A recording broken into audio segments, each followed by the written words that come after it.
We will need a screwdriver and the new motherboard. First, we turn off the machine and unplug the power cable. We remove the 4 screws from the control panel. We take a photo of the wiring connections to use as a reference. We unscrew the motherboard. We disconnect all the cables.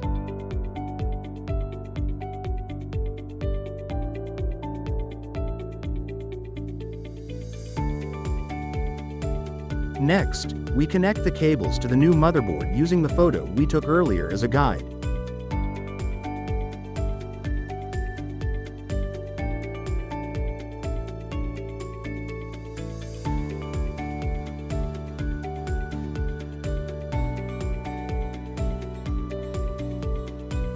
We place it in position and screw it in place.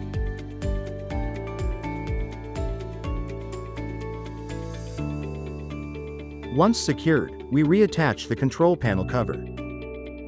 We turn on the oven and verify that the control panel operates normally.